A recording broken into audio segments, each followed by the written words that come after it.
10,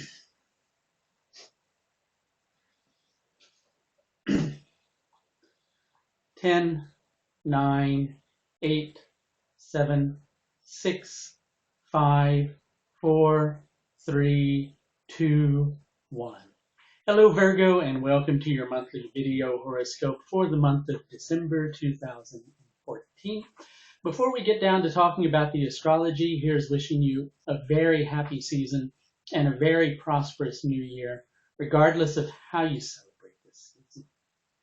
Also, a few things before we get started. I wanted to say, in case you haven't done so already, it's very good to listen to these horoscopes, not just for your sun sign, but also your rising sign.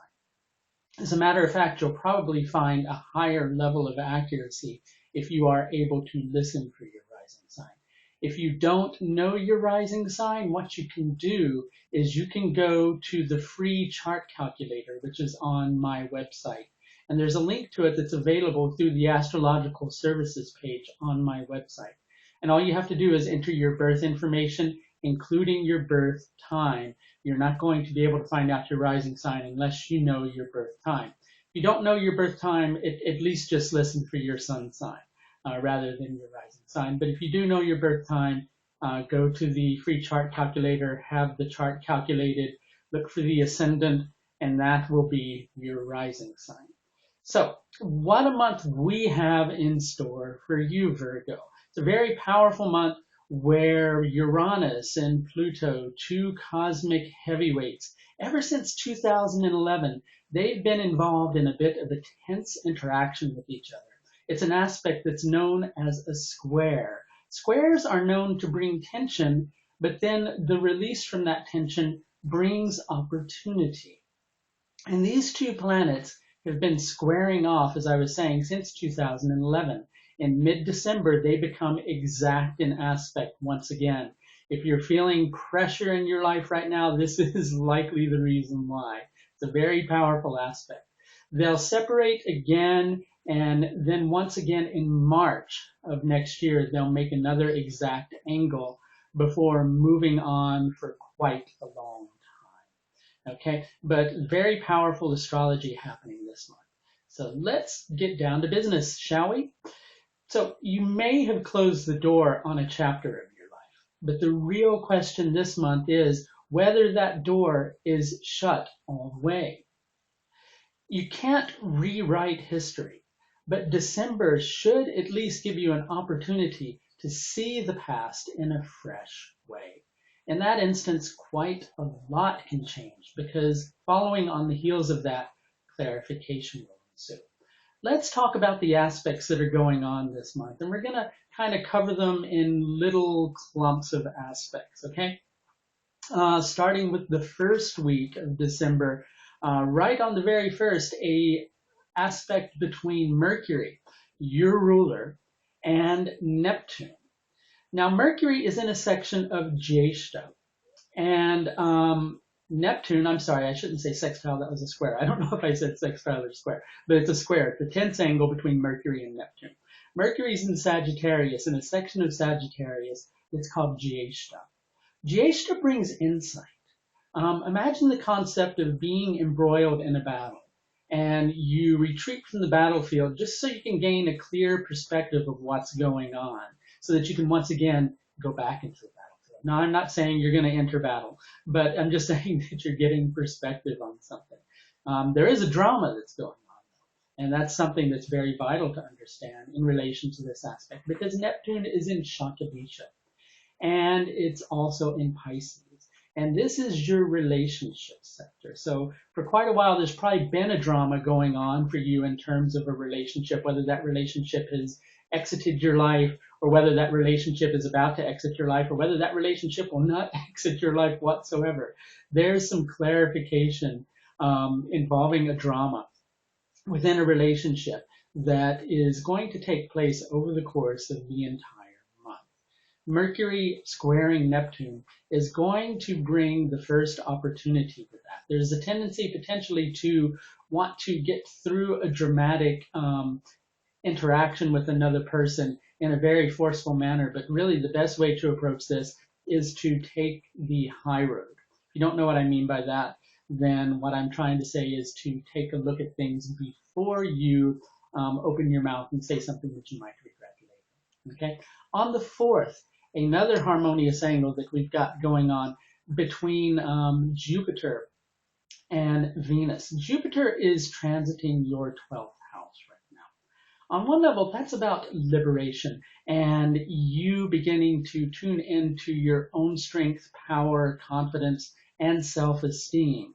But on another level, and especially this month, it relates to your feelings about the past and working hard to try to keep from going into feeling patterns that allow you to dwell on a situation perhaps longer than is healthy for you to do so. And so you've been kind of putting up the armor so that you don't have to go back into a space where you feel somewhat vulnerable, because going into that vulnerability, as we all know, can sometimes make us feel like our self-esteem is pretty low. And that's something obviously that you don't want. But it could be perhaps that you're going about it the wrong way. On that very same day, you've got another very powerful harmonious aspect going on, which adds some insight to that first alignment. And that is a trine, a harmonious angle between the Sun and Uranus. Now, I should let you know that almost the entire month, the Sun and Mercury are traveling in close proximity to each other, Mercury being your ruler. When Mercury and Saturn and Sun, I should say, are close to each other, it brings a profound level of insight, and especially because of the sections of the sky that they will be transiting this month. We'll touch more on that as your horoscope progresses. So a tremendous amount of insight, deep, penetrating incisiveness that allows you to see a situation more clearly than you perhaps had the opportunity to do so before. And with this Sun-Uranus trine, there is an area of your life in terms of a change that has been kind of delayed, perhaps when you don't want it to be delayed and it's taking too long and you're wondering when you're ever going to be clear of this past problem. And the Sun, I said Mercury because Mercury a couple of days later is going to form the same aspect as the two are traveling together. The Sun will shed some light on that. The Sun and Mercury both are in Ashadha, which we were talking about before, in terms of being able to see things from a clearer perspective. Now, a couple of days later, on the 6th, there is a full moon in your 10th solar house. We'll talk more on that in a moment. One level of that will likely affect your career, but we're more concerned with the things that you hold sacred, especially in relation to the past. Ways that you allowed certain things to happen in your life, which you're now deciding that you don't want to allow to happen again. The full moon will be in a section of Gemini that's called Mrigashira. Mrigashira is about dissecting things, taking them apart, and putting them back together again in a different way. And that's very, very powerful to do in conjunction with this Mercury-Uranus trine, which will happen on the 6th in conjunction with this full moon. 2 days after that, on the 8th, you've got the Sun and Mercury forming their exact conjunction, both within the lunar mansion of Jyeshta, again, seeing things from a higher perspective with a deeper level of insight. And in addition to that, Jupiter, again, which is transiting your house of the past, your house of the things that are propelling you in a subconscious manner, and also the area of your chart which deals with breaking free and living more fully in your confidence. Jupiter will station before turning retrograde. That's when a planet appears to move backwards in the sky. Of course, it's not really moving backwards, it's just the way it looks from our perspective here on Earth. When Jupiter stations, it brings a tremendous propensity for integration of the information that is coming to you. Jupiter on one level is about wisdom, intuition. It's also about learning and expansion. So very receptive energy coming in combination with this Sun-Mercury conjunction. And a few days later, on the tail end of that, you've got within 2 days of each other, both Mercury and the Sun forming a harmonious angle with Jupiter. And this is at that point, both the Sun and Mercury will have changed lunar mansions. They'll still be in Sagittarius, but they'll be in a section of Sagittarius that's called Mula. Mula relates to an energy that's very driven on many levels, is very focused. But it also has the propensity to, well, I'm not going to go into that side of it. Let's talk. There is also the propensity for a balanced perspective with this. Generally, Mula can bring an energy that becomes so focused that it hits a brick wall by maintaining laser-like focus. And then there's a bit of a period of a collapse before one's perspective widens and you're able to see things from a different perspective. Because of the part of Mula that these planets will be in when they're forming an angle with Jupiter, then it's going to be a very balanced viewpoint that enables you to take the wisdom that was integrated from a few days previous and keep it at the forefront of your awareness while you're deciding that you're no longer going to go back into that phase of the past which you had to deal with before. You're no longer going to go back into those behavior patterns. But this time around, you're able to see what went wrong from a fresh perspective. And so you're actually able to maintain that to a deeper level. And that's very positive, right? Now, here's the big one. On the 15th, we've got the tense alignment between Uranus and Pluto. Coinciding with that, it's actually a few days later, but the aspect will be applying at the time that Uranus and Pluto are exact. So it acts somewhat as a catalyst for that alignment. At the same time that Uranus is squaring Pluto, you're going to have Venus conjuncting Pluto a few days later exactly, and also squaring Uranus. So Venus is going to trigger that Uranus-Pluto conjunction. At the same time that there is a harmonious angle between Mercury, again your ruler, and Neptune, as Mercury will have moved into Capricorn by that point. There is an opportunity for clarification with somebody whom you may have been having a bit of a tense interaction with, a dramatic interaction with. This is I have to say it this way, a no holds barred approach where the truth is going to need to be spoken regardless of whether you want to hear it or the other person wants to hear it themselves.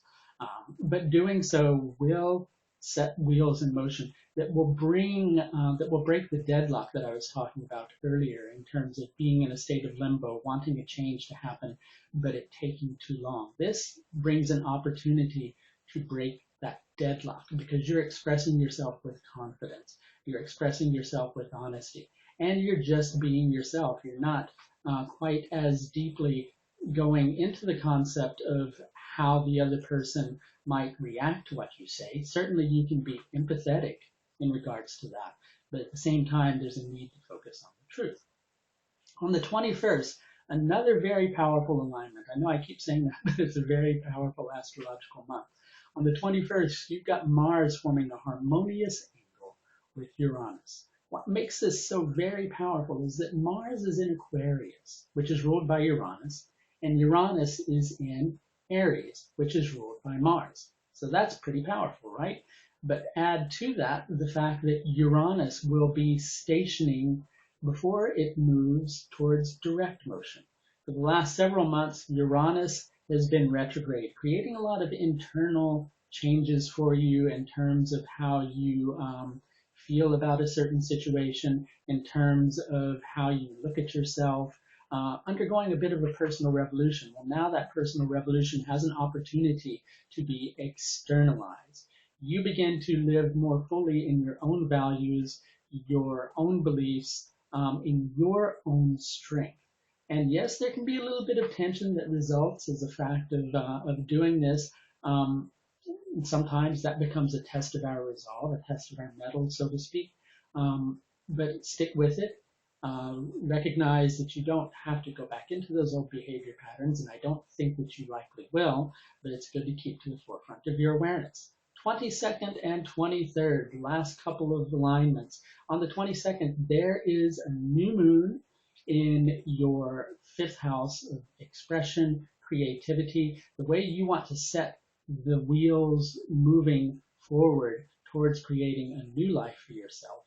And then the big one, the other big one, several big ones this month, I should say, on the 23rd, you've got Saturn, which for the last couple of years has been in Scorpio, is now moving into Sagittarius. This is your fourth house. On one level, it's going to deal with emotions. So initially, there may be some tense emotions while you're trying to find a balance, but ultimately, it will bring stability, security, firmness, emotional strength for you over the course of the next couple of years. Saturn can obviously, it sometimes gets a bad reputation. Saturn can occasionally bring some difficult emotions in association with where it's transiting in a chart, but its ultimate focus is crystallization. It's very slow moving, so sometimes it makes things feel frustrating, but over the course of the next couple of years, you're going to find yourself in a more secure space. So as that happens, bless Saturn for the work that it's doing for you. If you'd like to know a little bit more about how the month's aspects will affect you personally, I should point out that I have a vast range of astrological services that are available through the astrological services page of my website. In addition to that, if you haven't subscribed to my YouTube page yet, you might consider doing so. As a result, you will get an update every time there's a new video posted on the page. I do new moon and full moon videos, obviously the monthly video horoscopes, and you can also look for an interview with another Vedic astrologer within the first couple of weeks of the month. All available through my YouTube page, and if you subscribe, you'll be updated every time there's a new video that's posted. That's going to do it for your video horoscope for December. Until next month, Virgo, please do take very